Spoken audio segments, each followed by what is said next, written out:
Joshua Block wanted to be famous on social media. Yeah, it was always my dream to become famous on a social media app. And while he managed to achieve his dream, it also resulted in him turning into a raging alcoholic who constantly crashes out in public. Shut the f*** up! I'll sue you for millions of dollars! Chases people down on the streets. No, Josh! No, get over here! Josh, get over here! And destroys random cars. Now, if you're not familiar with who Joshua is, he might come off as just another douchebag content creator like Johnny Somali, Jack Doherty, or Neon. But unlike those guys who thrive on being obnoxious for clout, Joshua's situation is just plain sad. He's ruining his life at record speed, all while uploading every second of it to the internet for everyone to see. Hi, I'm the Internet Anarchist. I create weekly YouTube documentaries, and today we'll be diving into the tragic downfall of Joshua Block. How he went from a hard-working young man with big dreams to a world-famous influencer to now a hopeless drunk who's the perfect target for trolls. He is by no means a good person. He's pulled off more controversial stunts than most creators could ever dream of. But as you'll see by the end of this video, Joshua's descent into madness is largely fueled by enablers, clout chasers, and leeches who profited greatly from his downfall. Joshua Block, also known as WorldOfTshirts online, had a rough start to life. He was born with autism, which made it difficult for him to understand and interact with those around him. However, he did not let this stop him from working hard in school and trying to do better in life. Unfortunately, when he was just 14 years old, he also lost his mother to cancer. This was a devastating loss, one that he never truly recovered from. It was so sad. Like, why? Like, why? For some unknown reason, his father failed to take custody of him as well, leaving him in the care of his grandfather. His grandfather did his best to support him, but without a stable parental figure, Josh struggled to navigate his teenage years, eventually turning to TikTok for attention and validation. He would occasionally post a video of himself doing something completely out of pocket, like eating crickets. Check.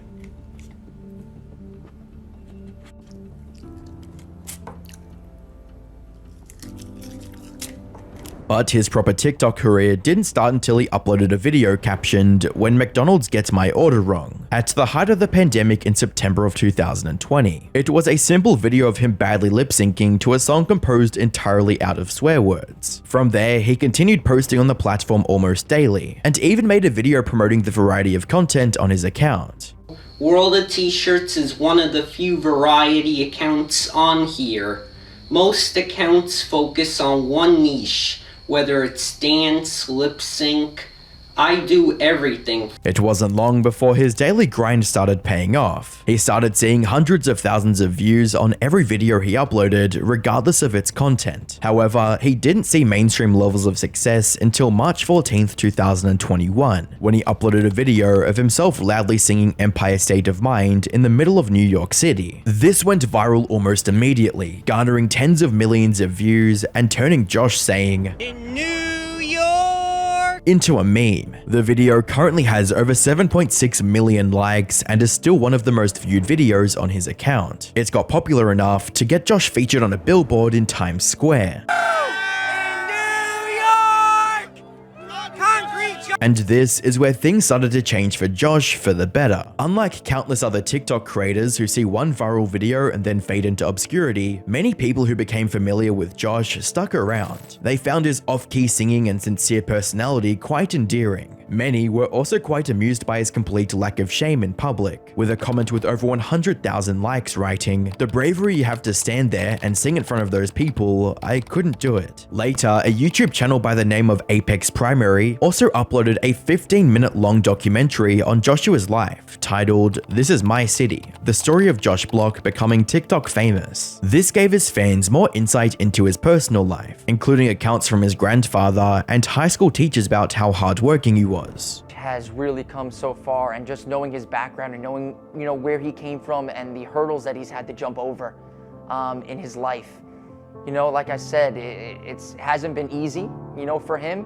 He's been dealt some tough cards, but Josh has kind of just tackled it head on. This documentary also revealed the meaning behind his unusual username on TikTok, WorldOfTshirts. Apparently, before he started making videos, Josh was big into photography. During high school, he wanted to make money off his hobby, so he started a business selling t-shirts with his photos printed on them. He named this business WorldOfTshirts and created a TikTok account for it, which he later ended up repurposing for uploading videos. Josh also revealed his ultimate goal in life in this documentary, stating that he doesn't want to do a normal job. Whether it's continuing with the influencer career or starting my own business, I don't want to work for someone. I want to be my own boss. Luckily, enough people stuck around after his viral success to make this dream a reality. Unfortunately, this also marked the beginning of the downward spiral that destroyed his life. It started with him coming up with a clever way of monetizing his success. You see, unlike platforms like YouTube or Twitch, it's very difficult to make any significant money by just posting videos or live streaming on TikTok. So, in May of 2021, Josh started charging people $50 for photos and videos. Make sure, okay? I'm reliable. Okay. I'll do the video. Where does Venmo work? Cash. I don't have Venmo. I have cash. New York, concrete jungle where dreams are made of. This rubbed people the wrong way, who now saw him as a sellout, saying that Josh had quote become evil and that fame had gotten to him. Someone even secretly recorded him walking somewhere and posted the video with the caption, "Guys, don't tell Joshua," insinuating that he'll come asking for money if he found out. However, the backlash for this was quite minimal, since just as many people came to his defense for trying to earn a living doing what he loved, stating, "Get your money, Josh," and people have just been using him for free clout, so making money out of this is good for him. Love it. However, the support vanished quickly when Josh proved that there's no line that he won't cross for content. In June of 2021, a video of him came out in which he threw a fish on the ground and then stomped it to death while smiling at a camera. As you can imagine, this was extremely disturbing and left even his most loyal fans in disbelief, ultimately transforming into the first big controversy of Josh's online career. And how did he deal with the backlash? By giving a half-assed apology. Yeah, okay, I apologized. Why don't we just end it? Stop with the cancel culture. I'm down like 8,000 followers because of this shit. And saying that he was quote framed because the fish was already dead. I didn't kill anything.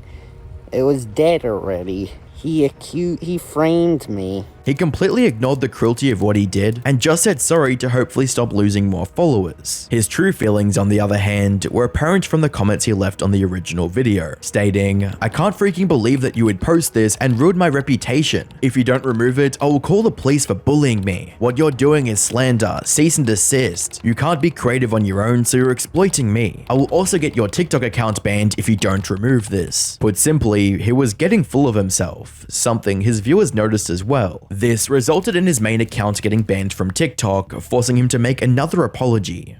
Okay, I'm sorry about the fish. It was a wrong thing for me to do, to stomp that fish. Please, just get me my account back. It was my livelihood and they just took it away. You just took it away by mass reporting. Please, I'm terribly sorry. Luckily, his pleading worked, and his account was reinstated by August of that year. And surprisingly enough, Josh remained drama-free for the rest of 2021. The temporary account ban likely scared him into staying away from any unhinged shenanigans. However, as 2022 rolled around, Josh's life took an unexpected turn, one that would later become the cause of his demise. This is because August of 2022 marked his 21st birthday, which is the legal drinking age in the US. Now, up until this point, Josh had stayed away from all other kinds of drugs and even vapes, so no one expected him to pay much attention to alcohol either.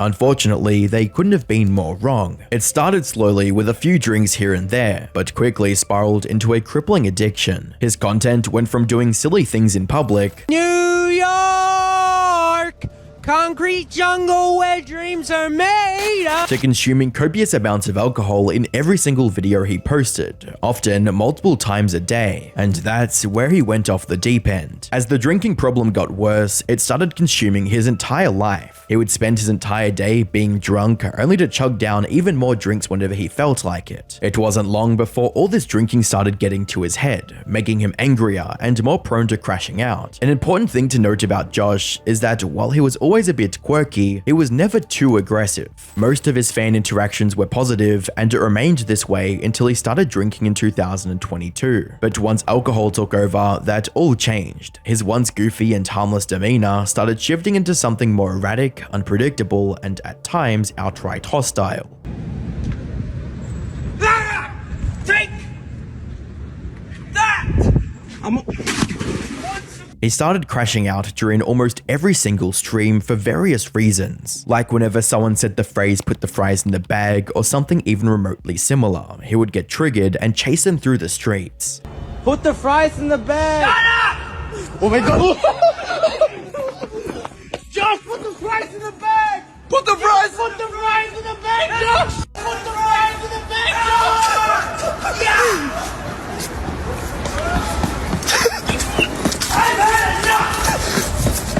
The reason he took so much offense from this seemingly harmless phrase is that, in his mind, it's a way for people to call him poor. Why do you get so triggered by that phrase? Because I know what it means. It's a fancy way of calling someone poor. By saying put the fries in the Yeah, bag? Is it? it is. Even then, it's hardly something worth losing your mind over. However, Josh's existing mental conditions, combined with the effects of constant alcohol consumption, made this seem like the worst insult in the world to him, resulting in him often going out of his way to chase and threaten anyone who said it in front of him. Gosh, put the fries in the fucking bag. You put the fries in the bag. I'm gonna kick your butt! But this was only the tip of the iceberg. In one instance, Josh went to Times Square in New York with his trusty hat and proudly claimed to be the captain of the city. I run New York. Me. I'm the captain.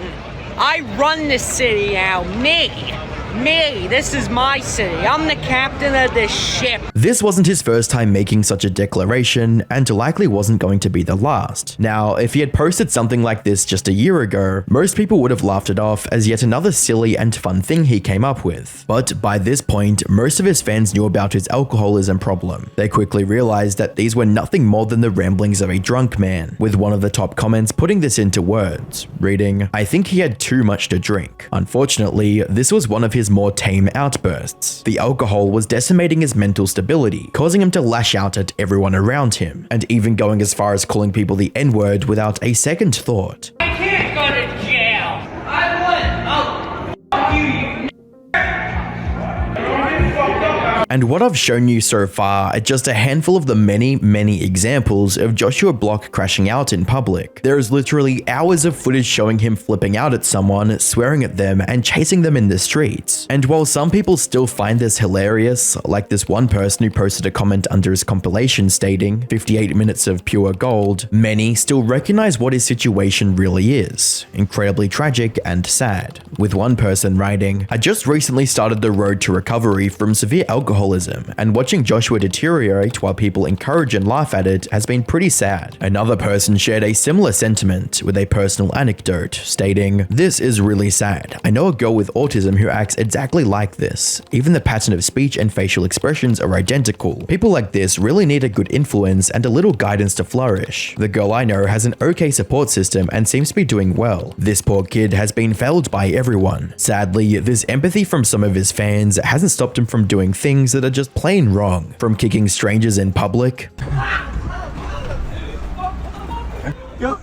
to wishing that his cousin, who was trying to get him into rehab, died from cancer, in texts reading, "F you, you cheap bastard. I hope you get cancer and die, just like my mother. You don't deserve the right to live." Worst of all, his alcoholism led him back to his old, messed up behavior with animals. Originally, the backlash from the fish stomping incident was a wake-up call for him. He tried to ignore the outrage and ended up getting his account banned. This made him truly regret his actions, which is likely why he never did anything harmful to animals again. That is, until he started losing himself to drinking, and went back to threatening violence against cats and dogs.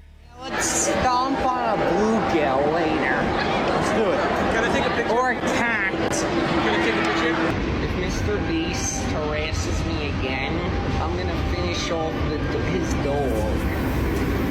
Fortunately, aside from forcefully pushing away a cat one time, he hasn't had the chance to do something truly horrific yet, which is definitely for the better. That being said, there is something that I haven't mentioned till now, something that takes Josh's story from unfortunate to downright tragic. You see, while we can attribute most of Josh's terrible behavior to his alcoholism, doing so doesn't show the full picture. In reality, his drinking spiraled out of control because the people around him did everything they could to both provoke and enable it. And the two enablers that played the biggest role in Joshua's descent into madness are Michael Quinn and Mr. Based. The first of these was Michael Quinn, who met Josh somewhere in late 2022 and quickly proceeded to become his manager of sorts. Michael would take him to parties and show him how to drink, quote, properly. I'm showing Josh how to get lit. Take him to casinos to encourage gambling. Bringing my pal to a casino for the first time. Yeah, you got it. And just constantly film him, all while enabling him to indulge in other harmful activities like smoking. Over the course of the next few months, Michael manipulated Josh into thinking that he had his best interest in mind. Josh is me, Michael Quinn, no one else. No one else, tell him. No one else. Michael Quinn is my mentor. See that? What made these interactions even more bizarre was the massive age gap between them. Michael was somewhere between 40 and 60 years old at this point, while Josh was barely over 20. This made many fans suspicious of Michael's true intentions, with one person going as far as accusing him of grooming Josh. Fortunately, Josh did manage to escape Michael's clutches eventually, but what should have been the chance for him to better himself ended in disaster, because not long after distancing himself from Michael, Josh fell into arguably worse hands of Mr. Based. Calling him a bad person would be an understatement. His real name, Jason Itzler, is an ex-felon who was once nicknamed the King of Pimps. In 2021, he was convicted of smuggling Schedule I hard drugs into the US and had to spend 7 months in jail. After getting free, Jason started operating one of the largest escort services in New York, while disguising himself as a paralegal in an attorney's office. He later created an online persona called Mr. Based, and that's the version of himself he used to get close to Josh. My name is Mr. Based. I'm the world's greatest streamer. Why is this group walking past me? Let's go. Who are you guys? Scram. Who are you guys? Scram. You scram! You scram! How did you get so loud? And who are you, sir? Who are you? Everyone run!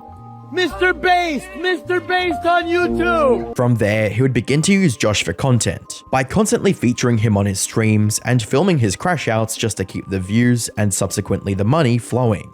You're a fuck. No bad words. I'm from Brownsville. No You're bad words. Done.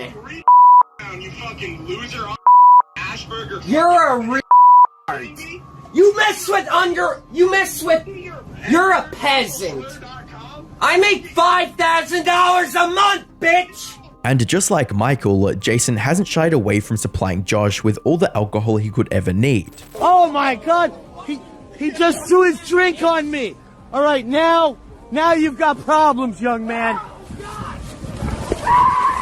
Get over here! In November of 2024, YouTuber Alex Novel posted a nearly 2-hour documentary diving into the life of Jason and his relationship with Josh. Near the end of this documentary, Alex managed to get a confession from Jason about his true intentions regarding Josh on call, and it boils down to Mr. Based waiting for Josh to die or become irrelevant just so he can inherit some of his audience or make money off them. The past week with Josh has just been so busy, and look, the money's great.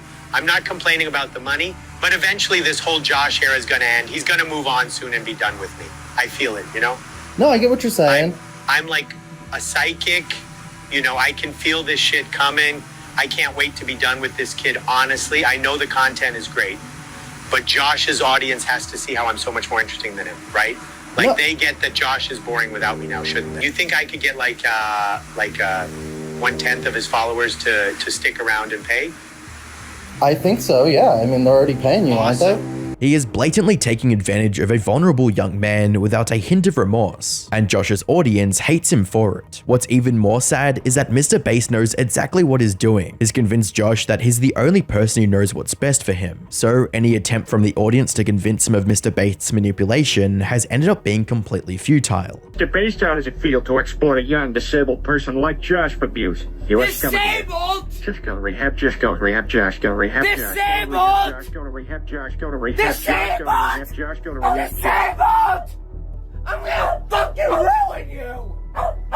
Now, some might argue that this still doesn't absolve Josh of everything he's done, but seeing the type of people who've been exploiting Josh for multiple years now, it's no surprise he ended up like this. And sadly, things are only getting worse. Nowhere is this more apparent than his latest trip to Japan, which could have easily ruined Josh's life forever. It was supposed to be a completely normal Japan trip, with Josh walking around the cities, trying the local cuisine, and the usual. But as you might imagine, it was anything but normal, with Josh calling a local taxi driver an immigrant F-word, You immigrant fuck!